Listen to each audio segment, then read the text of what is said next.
God and suffering, a difficult subject. How do we reconcile the idea of an all-loving God who is at the same time all-knowing and all-powerful if we look around us and we see all the suffering that's going on in the world? Or if we do not believe in the existence of God, is there a way that we can explain suffering, or do we just have to accept it as a brute fact of the universe? If we do believe in the Judeo-Christian God, is there a way that we can understand this loving God that allows so much suffering?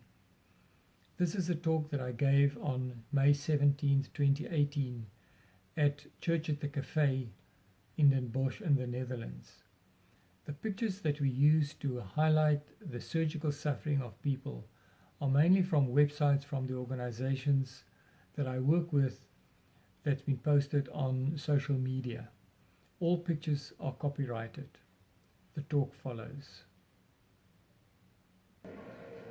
Well, good evening. It's really a privilege to be here. God has put quite a few years ago it on my heart to bring the gospel to people who is critical about Christianity and even agnostics or atheists. How can we bring the gospel to them in a way that they can understand it and realize that God is real? So for me to talk about God and suffering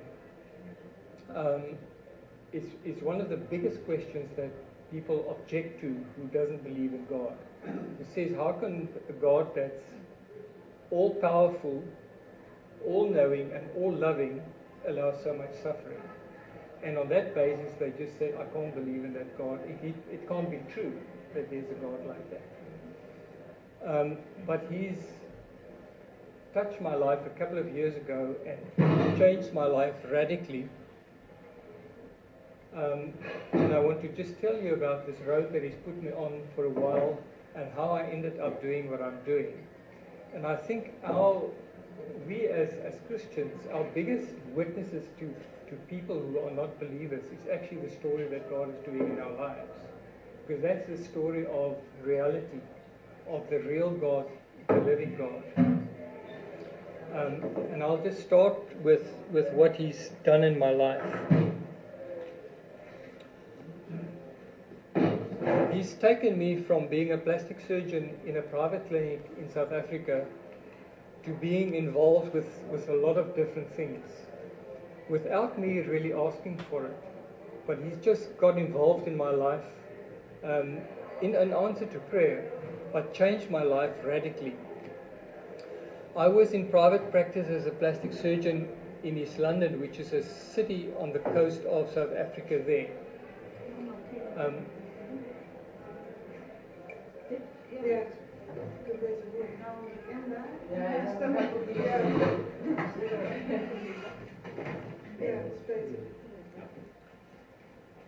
So I was trained as a plastic surgeon. I grew up in a Christian home, but in a very conservative church. And trained as a plastic surgeon in Cape Town, then went to East London and opened my private practice there, and was there for about 10 years in private practice. And God blessed me unbelievably much. With a wonderful wife, wonderful children who did well at school and sport. I got more money than I ever expected to have in life. We had a holiday cottage, best cars, big house on the river, everything I needed. And I really asked God, why are you blessing me like this? Can it be that you're just blessing me? What's the reason for this? And I prayed about that for quite a few years. And then one day this ship came into our port. Never did I know how much this will change my life and how radically it will change my life. The ship was in Madagascar, and it's part of Mercy Ships. That's a hospital ship that serves the poorest countries in the world, which is that area, West Africa, where, according to the World Health Organization, this is the poorest region in the world. And they treat them with 3 surgeries, as well as Madagascar, which is a very poor country. And it came into our port, and I listened to a surgeon that is long-term on the ship, and I thought, wonderful the work that you're doing, and forgot about it. But 2 years later, the ship was in our port again, and I just knew I had to get involved, see what this is about. What is this Christian hospital ship doing, and And how would it be to be involved in something like that? So I signed up with the ship, and 2 months later, in February 2000, I served on the ship just for a short 10 days up here in the Gambia, a small little country up there. And that really touched my heart so much, because I was confronted with a huge need of poor people. In those areas, up to 60% of people has got no access to any form of medical care, like nothing, not even that they can go to a clinic to see a nurse. They've got no medical care whatsoever. And just to see that and to see the suffering of those people just touched me so much that I realized, looking at them, that they are human beings made in the image of God, just as I am. Their needs in life is the same as mine. The only difference is where they were born and where I was born. And they had no choice in it, and I had no choice in it. So I was really confronted with that, and so what am I going to do about this? But then working on the ship with 350 other Christians that just treat these people out of love. They all pay their own way to go on the ship and to stay there, and they just treat them for free. And just to live in a community like that made the reality of God so much real in my life. And then one night I was sitting on the deck and just praying to God. And already then I had a heart to bring the gospel to non-believers. And I had a friend who didn't believe in God. He lost his faith completely, became a total atheist, also a medical professional. And I prayed to God in total sincerity and said, God, why can't I introduce you? Why can't we see you? And I can just introduce you to my friend and say, Victor, this is God. God, this is Victor. And you can shake hands and he can believe in you. Why is it so difficult? And at that moment, God's presence just filled my life like I've never experienced before in my life. And it was if I heard God saying to me, I'm too holy for you to see me, but my presence and my love will be with you. And that moment just changed my life completely. And what I say here, it's Christ's love that compels me. From that moment, that presence of God is what drives me to keep on following God and keep on doing what He wants in my life. So I went home a total different person. All those material possessions that I had lost their meaning. And I just felt I wanted to serve God full time wherever He takes me. And I knew He would send me. Initially, I thought it will just be to serve the poor in these countries. This is Freetown, is the capital of Sierra Leone. There's about 1.5 million people living there. You can see there's no electricity, there's no running water. The sewage just runs on the sides of the streets there down the mountain from the top. And that is the circumstances that people live in. But that visit just changed my life completely. And over a period of 3 years, God changed my life and showed me what He wanted me to do. And not only serve the poor, but also the broken-hearted people in Amsterdam, which is in the red light district. And that's why I've got an apartment in Amsterdam that I bought already many years ago. But also the captives, and that is just people who believe the lies of the devil that God doesn't exist, is to bring the gospel to them. So it's a threefold call to bring the gospel to the poor, the broken-hearted, and the captives. So when we look at the world and we realize what is going on, this is a man I treated. He was from Somalia, and I was working in Ethiopia with another organization, not on the ship. This is a tumor that starts as a small lump on anybody's jawbone. When it's 1 or 2 centimeters, you will feel it, and you will go and they will remove it quite easily. But if you leave it for a couple of years, now this man was in his early 20s, but this was growing for 3 or 4 years, and it just grows to these enormous sizes. And if you don't do anything about it, it will slowly suffocate him, and he will die because he can't breathe. So we were there and we could help him. Or burn wounds. Now, if we look at the world population is 7.3 billion people at the moment. 1/3, so 2 billion people, has got no access to any surgery whatsoever, no access. Another third, so now in total 5 billion people out of the 7.2 has got no access to safe, timely and surgery that they can afford. So no affordable, safe, timely surgery. So we that are sitting here belongs to the 1/3 in the world that can have surgery when we need it, and safe surgery that when we need it. So diseases like AIDS, TB and malaria kills about 4 million people every year. People that can't get surgery in good time kills about 18 million people every year. So there's a huge suffering outside, just on medical ground. I'm just talking about medical suffering, not even all the other suffering that we see in the world. But that is what I'm confronted with mostly. So it's overwhelming what we see in the world, and we can think, well, what can I as a single person do about that? But the one surgeon that's on the ship, Dr. Gary Parker, and he's the one that I heard talking the first time, he said we cannot change the whole world, but we can change the whole world for one person, and then the next one, and the next one. And the more of us that gets involved, the more people's lives we can touch, and the more organizations that get involved, the more lives can be touched, and we can make a difference in the world. So at the moment I'm working, just serving the poor, with 3 organizations. The one is Mercy Ships, which is the hospital ship that works mainly on the west coast of Africa. The other one is Operation Smile, that does cleft lip and palates repairs. And I work from the Philippines up to Mexico, all over the world I go with them. And then PAX is the other organization. That's the Pan-African Academy for Christian Surgeons. They train surgeons in Africa.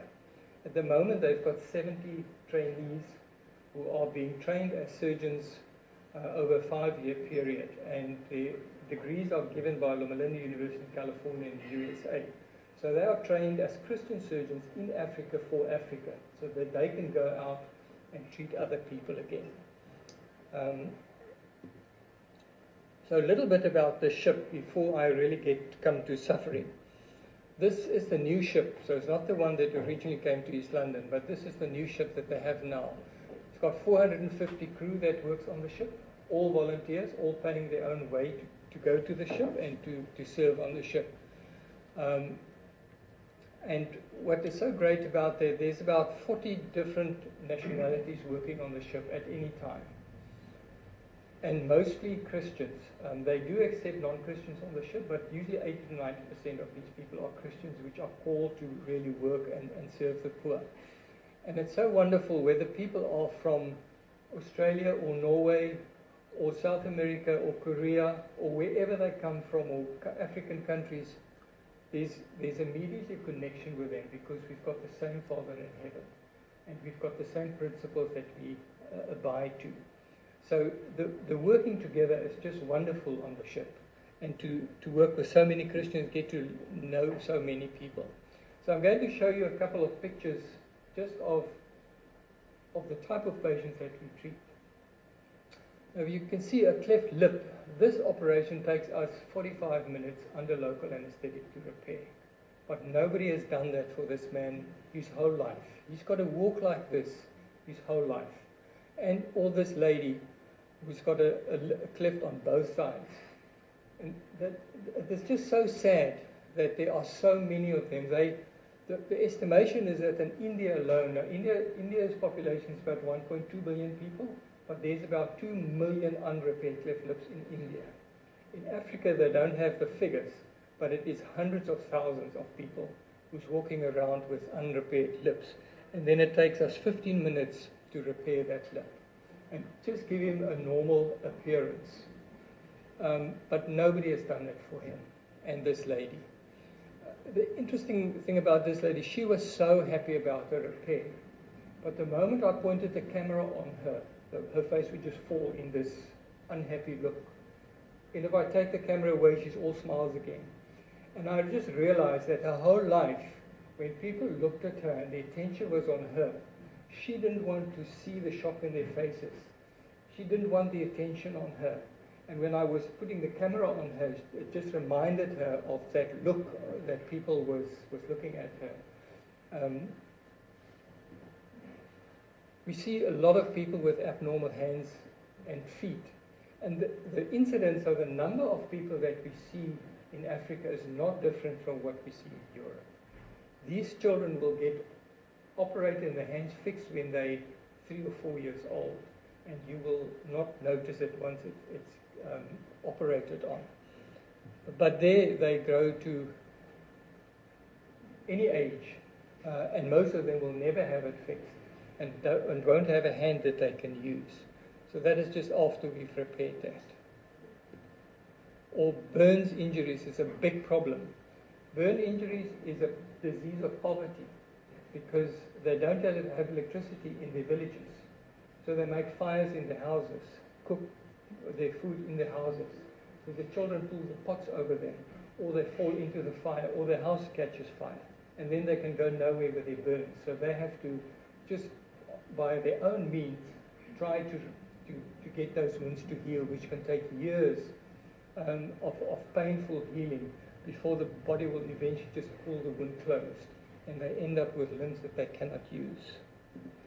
So that is just after we've opened it up and he can get his foot in a shoe again. For a young girl that was burnt when she was a baby and her whole arm is just fused to her body. But then we can get her out and get her moving again and give her normal function again.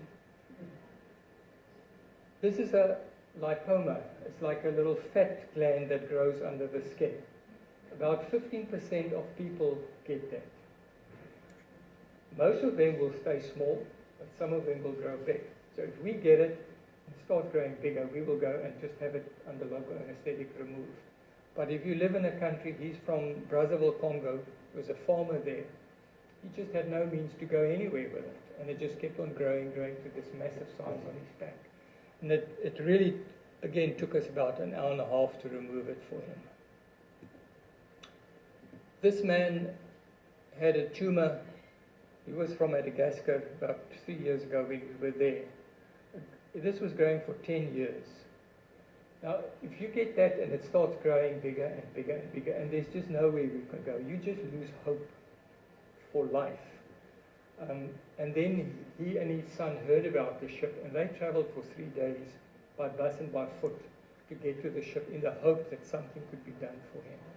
So Dr. Gary Parker that I was talking about, he did this surgery for him. And when he told him that this tumor is so big and it's got so many blood vessels, there's a chance that he might die under surgery, he told Dr. Gary Parker, it doesn't matter, I'm already dead. That was his future vision of himself, that he saw himself already dead. So by treating them, you really give them hope for a new future. Also a young girl from Madagascar that we treated, tumor growing from the back of her head. She was 11 when it started growing. It's also something we could get, but she was 21 when she came to the ship and we couldn't remove that. You can just see what she looks like afterwards and how her face changes. And when you ask her, what is the thing that meant most for you when you came to the ship and had her treated? And she would say, the love that I was treated with. That is the thing that touched her most. And that is the outreach that we would have to other people, whether we bring them the gospel or bring them medical care, it's the love that touches people's hearts, really. So on cleft lip and palate, that every 3 minutes in the world, there's one child born with a cleft lip or palate. And if they are not repaired, only 7% of them will reach the age of 20. So those adults that I showed you are one of the 7% that survive. The other 93% will die. And if we think the incidence in Europe, and particularly in the Netherlands, is 1 of every 700 babies that's born has got a cleft lip. It's much more than in Africa. But in Africa, we can go there into a new country and screen new patients, and we would see 700 of them in one day, because it's never been done for them. They don't have the opportunity. while in Europe babies' lips are done at 3 months and their palate at 6 to 9 months. And they do it so well these days that you can hardly see that they've had those repairs done. So the question is, if we look at all the suffering in the world, why doesn't God do anything about it, or why did He allow it to happen? And the great thing about God and about Christianity is we can examine it and we can find answers. Socrates said already before Christ that the unexamined life is not worth living. We are here created with a brain to understand things and to examine things and to find out what is going on. And I often tell people, especially at churches and young people, that the days of blind faith is over. You cannot bring arguments to young people and just say, you just have to believe this. Did Christ arise from the dead? You just have to believe, just to trust God and believe it. The evidence for those things are there. If you examine it, it's there. So to understand that, you can actually bring the gospel to people who doesn't believe it and prove to them that these things are true. And in that, it strengthens your faith as you understand it better, and you can bring people to Christ through your understanding of these things. So when we look at God and suffering, if we can understand that, we can bring it to people and say, that is why there is suffering, that is how it works, or how I understand it, or how I understand it from the Bible. It makes sense if you go from point A to point B to point C through it, and you can actually understand the whole reason for it and what the meaning for suffering is and why God allows suffering. A couple of years ago, I started with a website, Torquetalk, which is a website really aimed at atheists and agnostics and people who's critical about Christianity. And it addresses all these difficult questions about how can we prove that there's a God? How can we understand suffering? How do we know that the Bible is true? And all those questions that the atheists usually ask, and the things that are putting them off, or say, well, these things are just not answerable, so I don't want to believe in Christianity, or I cannot believe in Christianity. But I try to address all those things, and then one of them, obviously one of the big objections is God and suffering, that they cannot understand that. So what is the consequence if we say that there's no God? What does that mean in the light of suffering? Now, I think a lot of us know about Richard Dawkins, who wrote the book, The God Delusion. He's probably one of the best-known atheists in the world at the moment. And he said the universe, as we observe it, is precisely what we should expect. Because at the bottom of it, there's no design, no purpose, no evil, no good. Nothing but blind, pitiless indifference. In other words, we just exist. It's just a material thing that happened. There's no purpose. We're not on our way anywhere. It is just something that happened, and the suffering that has come is just part of how things has evolved, and there's nothing we can do. There's no sympathy from the universe on us, and there's nothing we can do about it. In other words, it is just the way the dice falls in your life. So if you get cancer, it's just bad luck. It's just something that happened. Or if your child dies in a motor car accident, you can just explain it by saying, well, he was just in the wrong place at the wrong time. It's just bad luck. Because after all, there's nothing outside our brains, nothing non-material that can influence these things. And we cannot explain anything about that. So from an atheist point of view, they can't explain suffering except just blindly accept it. So they can also not explain their personal pain or how to process their personal pain. What do you do with your pain? It's easy if you're not in a situation where you don't experience pain, you can just forget about it and say, well, my life is okay at the moment. I don't have to think too much about it. But once hurt and pain hits you, then you start asking the questions. But if there's no God, what do you do with that pain? And I've so often seen that people just end up angry with life, with the universe, with whatever. They're just angry and hurt, but they cannot process their pain. They don't know what to do with their pain. There's no hope in that pain. It just leaves them desperate, and because there's nowhere they can go with it. There's nowhere they can explain it. Archibald MacLeish, and there's a lot of quotes by atheists about life. He's an American poet who's won several literary prizes. But he said that life is just an idiotic circus until the show is over.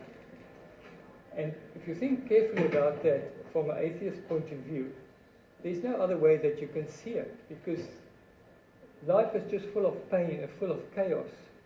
And you've got to just try to negotiate your way through this and avoid it as much as you can. But eventually it's going to catch you until the day is just over, and then it's gone. Or Woody Allen, who's an atheist and a comedian, he just says in these words, life is a bitch and then you die. The life is just horrible and then you die.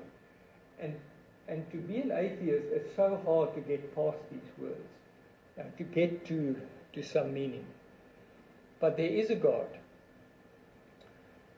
And we have to look at it. If he's omnipotent, all-loving and all-knowing, why does he allow suffering? But to get to those answers, we've got to know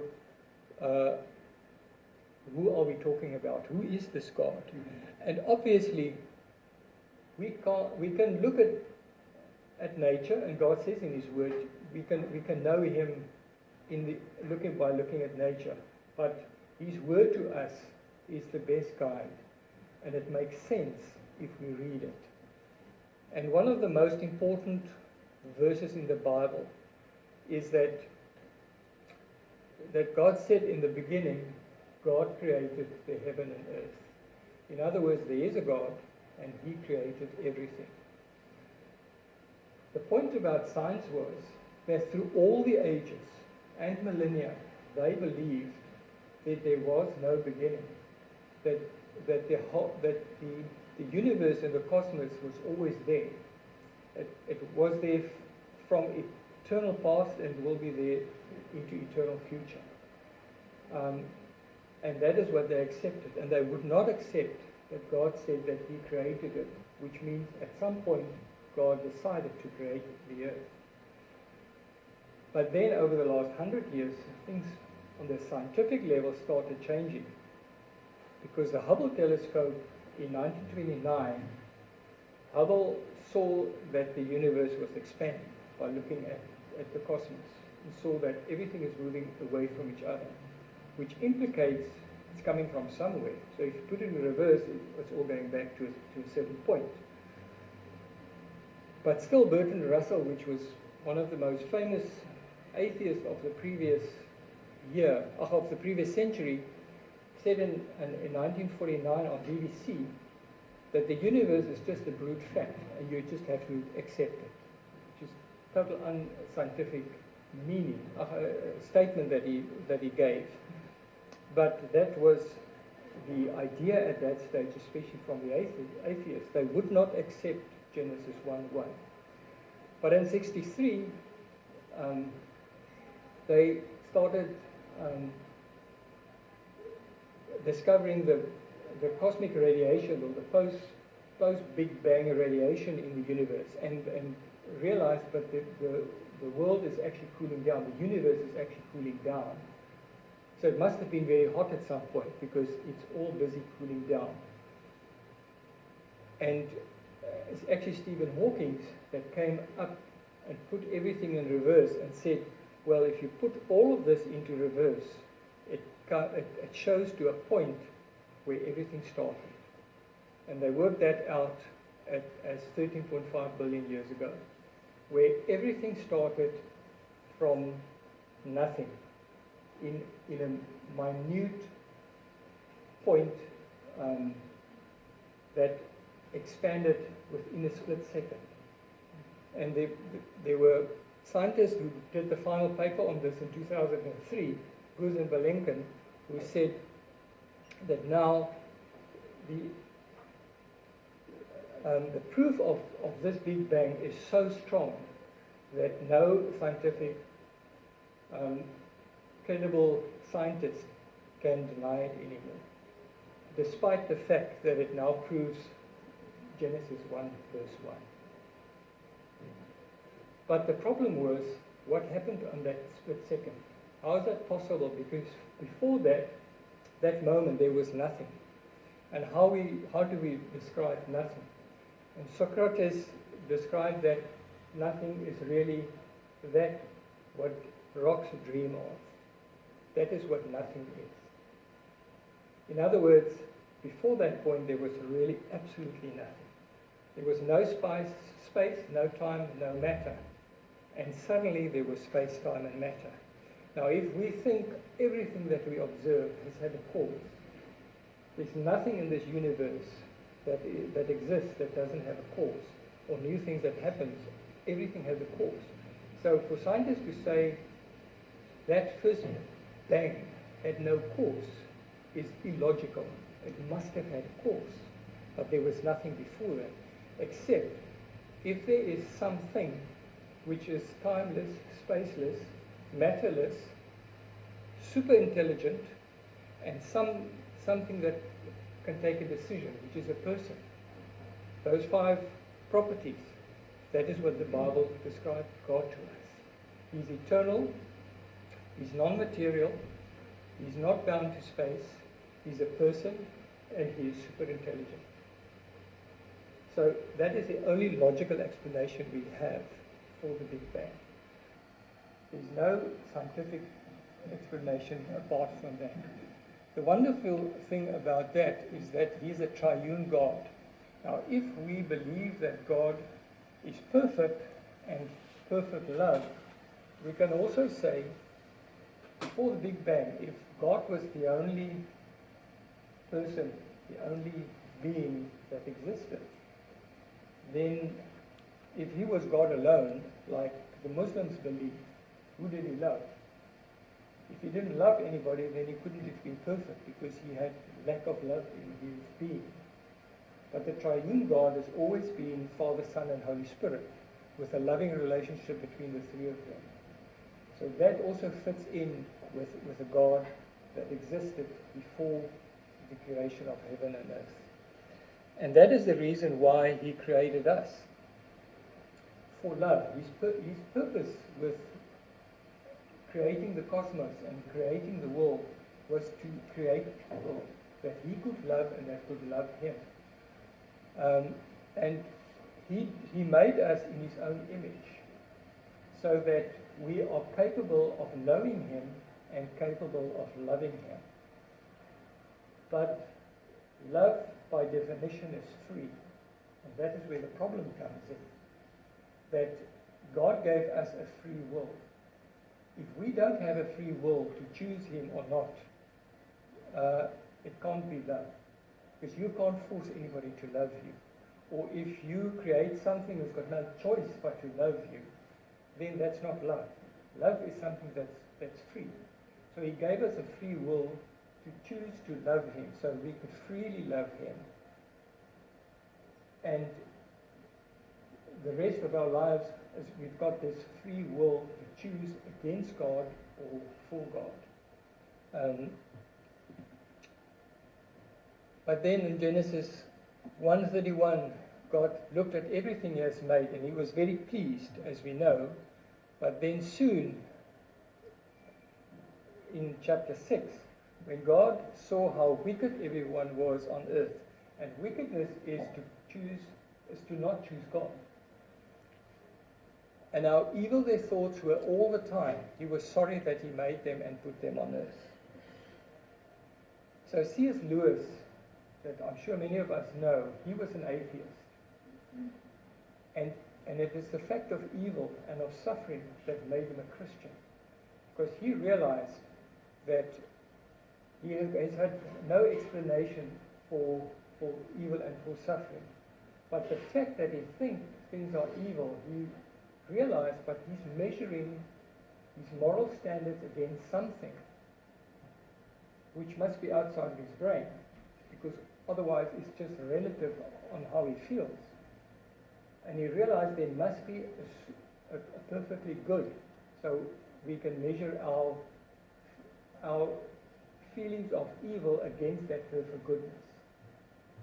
And it is he that, after he became a Christian, said that evil comes from the abuse of our free will, from turning our backs on God. So man chose his free will and chose what is not of God, and that is evil. Not to love God with all of our hearts, all of our minds, and all of our soul and spirit. That is what is evil, and where suffering comes from. So we choose God above ourselves, and all those things that follows comes out of this. If you think of all the strife between people, comes from choosing ourselves above God and above other people. So suffering is a consequence of disobedience. That is why there is suffering. It's turning our backs on God and choosing evil, which means not choosing God. You choose evil above what is good. Oh, sorry, let's go back there. And it's in our suffering that we seek to go back to God. The Bible is full of these verses where God says, I'm bringing things over your life so that you would come back to me. I was the one who brought famine to your cities, yet you did not come back to me. Or I sent scorching winds to dry up your crops, still you did not come back to me. So God uses the suffering in our lives on a personal level and also on a global level to make us ask these questions and to see God in that. And we know if God says, if you seek me, you will find me. And he reveals himself in that.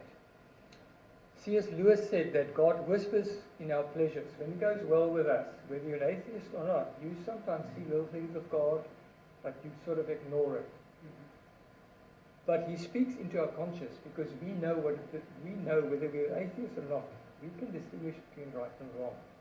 And although people say that is an evolutionary process, there are very strong evidence that is just impossible.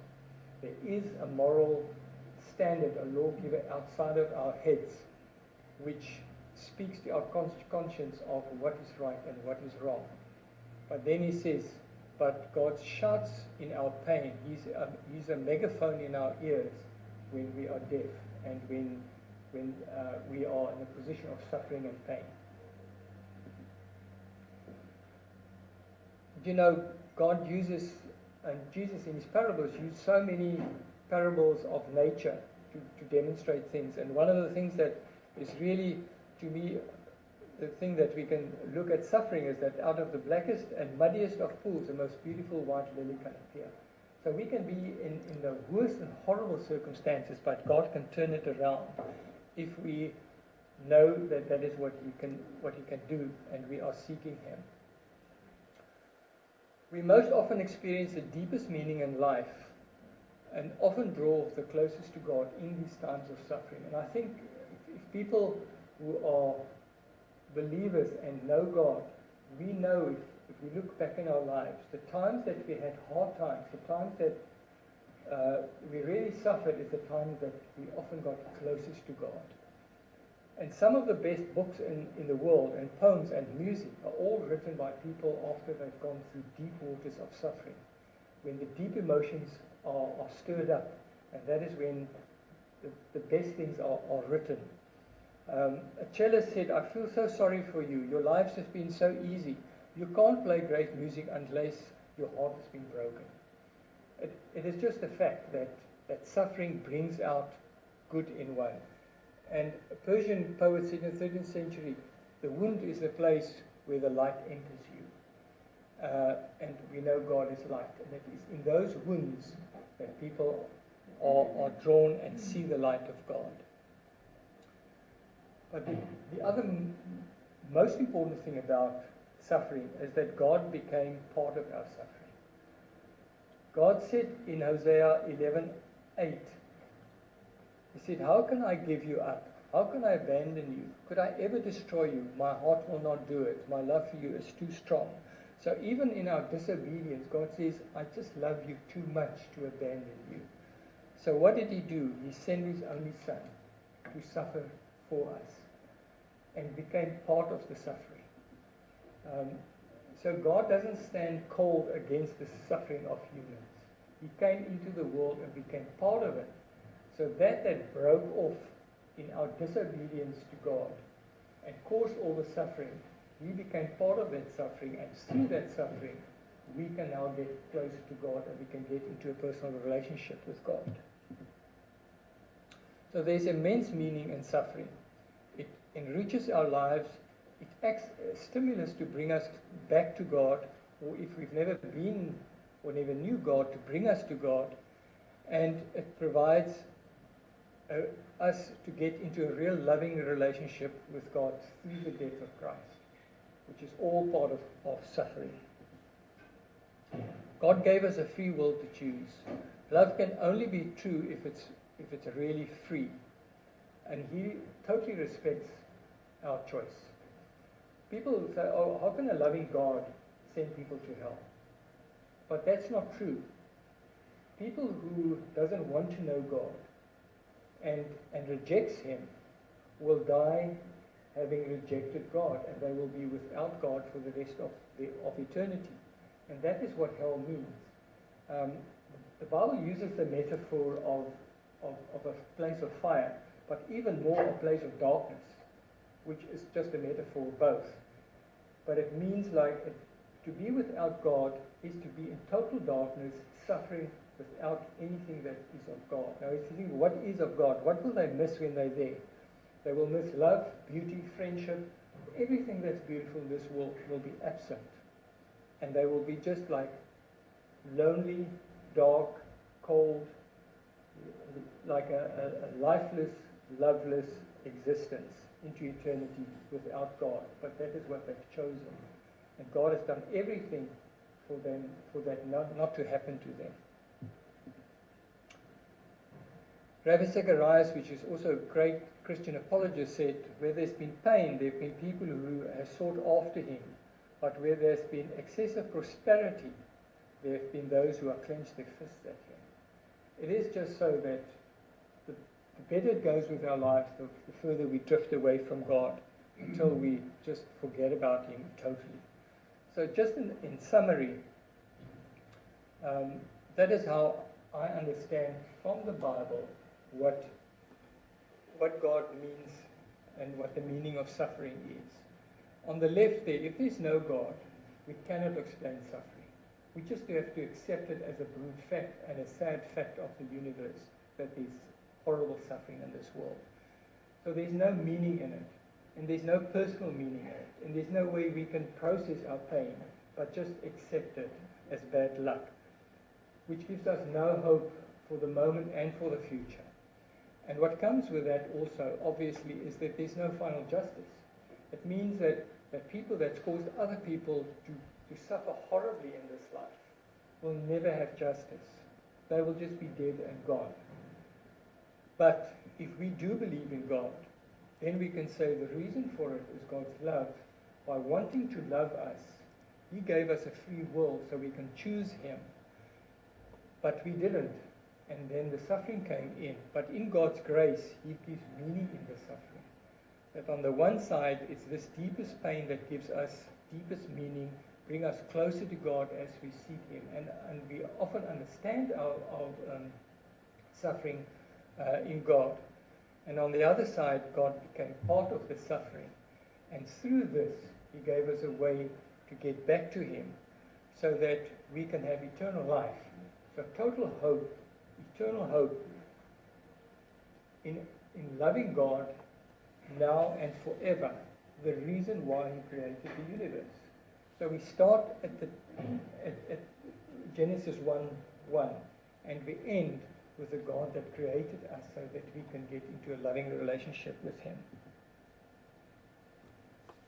Thank you. That is what I wanted to say.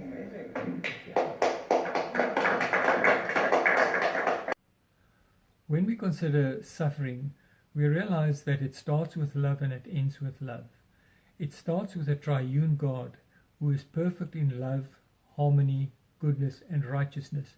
A God that existed before the creation of the universe, who actually created the universe and humans in it in order for us to love him and for him to love us.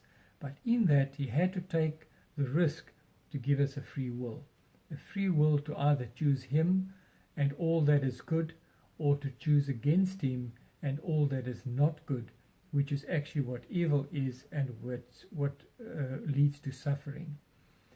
However, God did not turn his back on his creation and on humans, despite the immense evilness that is going on in the world. He became part of the suffering and provided a way for us to be reconciled with him, to come into a real love relationship with him now and into eternity.